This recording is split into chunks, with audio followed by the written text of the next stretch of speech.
we entered the last dorm at Lee and started conducting the roll call counts. As you know, there were 17 people that were injured last night and 7 deaths. I'm happy to answer any questions, but I think Governor McMaster may want to say something, or I'm happy to answer questions. Thank you, Director Sterling. Well, we know that prisons are places where people who have misbehaved on the outside go for rehabilitation and also to take them from the general population. It's not a surprise when we have violent events take place inside the prison, any prison in the country.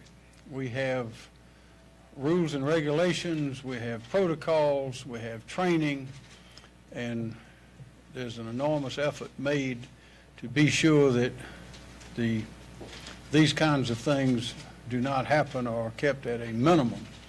It is unfortunate when they do happen, but this is one of those instances when they did. Chief? I just comment that we assisted South Carolina Department of Corrections as we always do. We responded with them last night, and our SWAT team had a full response to that facility as well. We will work with them now, our crime scene units and our investigators, to investigate with police services, with their police services unit, to determine what happened and how these deaths occurred at Lee Correctional last night. And I want to thank, as a director, I want to thank SLED, and they're always there when we need them, Lee County EMS and the other EMSs that showed up to transport these folks out. They went to McLeod and Toomey hospitals.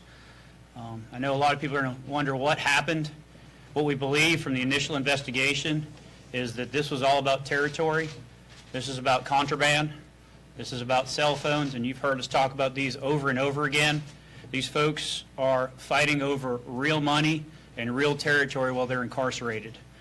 That's why we've been leading the effort in South Carolina to ask the FCC to allow us to block this signal. We have a meeting at the beginning of next month that we hope will be fruitful with the industry, and we can talk about solutions. But until that's done, the folks that are incarcerated are going to continue their criminal ways from behind bars, which is not only dangerous inside our institutions, but it's also dangerous outside our institutions. That's why we need the FCC to allow us to block the signal, or the cell phone company to come to us with a technology that would allow us to control these signals. Thank you. Director, you said multiple times, you and the governor expressed your concerns about cell phones, about how they allow inmates to, as you have said yourself, carry out their criminal enterprises from within prison. We've heard from prisoners inside Lee who were there last night who described a macabre scene that they saw unfold, bodies piling up outside the prison while there were no correctional officers around or there were no medical personnel around attempting to render any aid. What do you say to those statements that are coming out? And I'm sure I'm not the only reporter that's heard some of those things today. Sure. So before we can go into a dorm, just so you know, there's about 250, 260 inmates in each dorm. We're not going to just send 1 or 2 officers in there. We're going to gather a force that is safe for all our officers, and we're going to go in and we're going to take that dorm back with force, and if there's any resistance, we will be able to put that resistance down immediately. So we're not going to put our officers and other staff in harm's way. We gathered as many people as we could, as quickly as we could, and went in as soon as we thought it was safe for our staff. How many officers were in those 3 dorms at the time? On staff last night there was 44, so I think, let me just do some quick math, we got 8, I think about 12. I can check that number, but I think it was about 12. What we've done at Lee is we've doubled the shift. So the night shift comes in a little early, we pay them overtime, and the day shift stays about an hour or 2 late, and we pay them overtime just so we can have enough people there. Normally, there'd be about 20 people there, but last night there were 44 at that institution, and it's a large institution, as y'all know. What's the vacancy right now for that institution? It's about 28% frontline officers, which is lower than it's been. How many officers were in the dorms where the fights or the incident? 2 on each side, 3 dorms, so 6, 12. Or, yeah. What exactly do the officers do when the fight broke out? What they're trained to do is they're trained to, if they can stop it with their own safety. But if they can't, again, they're outnumbered. So they're trained to back out of that dorm and call for support. And that's exactly what we believe they did last night, because support started showing up immediately. So did all 44 of those officers go into these dorms along with SLED? Officers went in. I'm not sure it was the 44 that were there. Our rapid response team, our SORT team, and our sitcom team would also go in. They had to monitor the other dorms. They had to make sure those other dorms on the other side of the yard were secure. So they secured and locked down those dorms. Obviously, the governor talked about how people are incarcerated for a reason, because they have been adjudicated guilty of some crime and they are there. But what do you say to the families of inmates who are concerned about the safety of their relatives who are in your institutions and are now hearing these stories about their loved ones, for whatever reason, lying there dead and dying and not dead, while no one is there to come help them? What do you say to those families? I say that we did everything that we could in our power to get there as quickly as possible. Again, we have to go in and make sure that we go in safely with enough force, so if there is a response from the inmate population, we can put it down immediately. Were there any weapons used in this altercation aside from knives or makeshift knives? We've heard that perhaps were some clubs used. Can any of you speak to that? That's going to be part of the investigation. Were any of the injuries caused by any of the officers, or were they all caused by inmates? There was no resistance when we went in to take the dorms back. What's the status of the other inmates that were injured? They're all being treated. Some have come back, I think, but I think there's still, I think maybe all of them are still out and being treated outside medical. Has there been any, Or are they all, what's their status, good, to critical, or what? I'll get you that. has there been any federal assistance offered or received? And Governor, have you spoken with the President about this incident? I've not spoken about, to the president. I've spoken to the warden, I've spoken to the sheriff, spoken to the chief, spoken to the director, and spoken to the attorney general of South Carolina. Can you be specific on how contraband fell over in this particular instance? So we've been partnering with the Lee Sheriff's Office, and y'all have heard me talk about that, where we've been intercepting contraband. But I would think our preliminary investigation has found that this is gangs fighting over territory. And if they're incarcerated, then they're going to have a cell phone to continue their criminal ways from behind bars. And that's just a preliminary investigation, and more to come on that as SLED and our police services continue this investigation. We've seen it over and over again. Captain Johnson, I don't know if anybody was at the crime victims thing last week and heard his impassioned speech about cell phones. He was shot multiple times in his house. We've had people arrested here. There's been people arrested, inmates from Georgia, California. Charles Manson had a cell phone. It's a problem. I mean, it's not a South Carolina problem. It is a national problem. Until the industry starts taking this seriously, this is going to continue to happen. Were these fights coordinated some way by the cell phones, or do you know that? We don't know. All I can tell you is that it happened in one dorm, and nobody left that dorm, and soon thereafter, other dorms found out about it. So we believe that was the tool that was used, but we don't know. That's what the investigation will tell us. Director, you said that everyone on your side followed what their training says and followed their protocol, at least as far as you know. As far as I know, Obviously, correct. The investigation is still ongoing. But you also laid out a timeline of how things happened and how that response went. By all of that, are you saying that by the training, by protocol, it's going to take hours whenever anything like this happens? Those are hours that could have made the difference for some of these inmates who died. Well, so this was 3 separate incidents. We've had one in one dorm, one in the second dorm, one in the third dorm. So normally, y'all that cover this know, we go in, we clear a dorm, takes about an hour to an hour and a half to put everybody back in their room to do the count and make sure everything's secure. Well, this is 3 different dorms. So we had to go into 3 different dorms. We also had to evacuate the wounded, and people are leaving and they're going to medical. So it was not a normal situation where we were just going in and putting people back in their dorms. There were people that were injured, and we were trying to render the aid that we could at that time. Director, you said that there are 250 to 260 inmates in each dorm.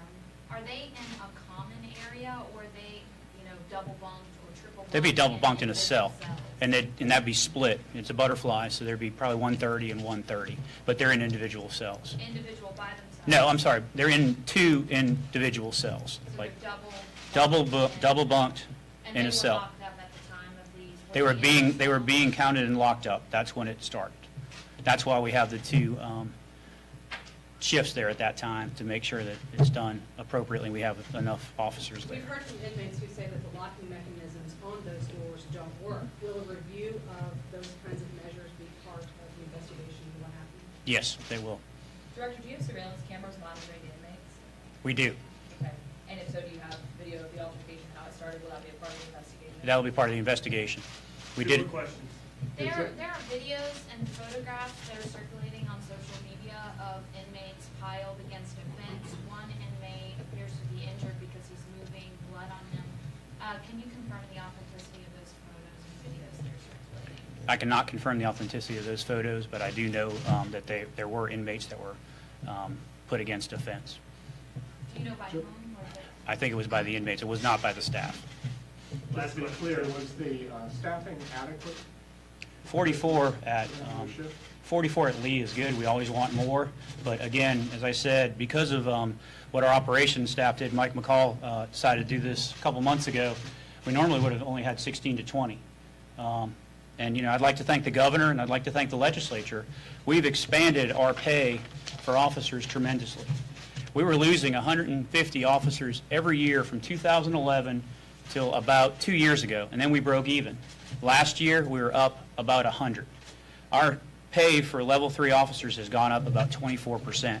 When I first took over here, it was about $27,000, and we couldn't keep people. Now we're turning that tide, and the governor put in his budget about just under $5 million, and our officers, hopefully, if they go with the Senate version, will get another $1,000 to make us competitive. We're also paying overtime to pay the officers a good wage for a job that is, as you can see, very difficult. So thank you all very much. Standard shift, so overtime is what, after 12 hours? Or- Technically, yes, but there's a number in there that's, it has to be over a certain amount. It's a state regulation. We can get you that number, but basically if they're working over 12 hours on a shift, they would get overtime for that day. It's a little more complicated than that, but easy explanation is yes. Jamie, last question. Sure, Governor, you mentioned in your opening remarks that that these types of events are unfortunate, but sometimes they happen because we have violent people behind bars. That kind of sounds like it's okay for this to be sort of the status quo, although it's an unfortunate event. Do you, as governor, think that this should just be something we expect to happen, or do you think there's something that needs to be done? I'm referring to the history of prisons and the history of people in prisons. When people, these people in this prison, many of them have very violent records, and we cannot expect them to give up their violent ways when they go to prison. They take those violent ways with them.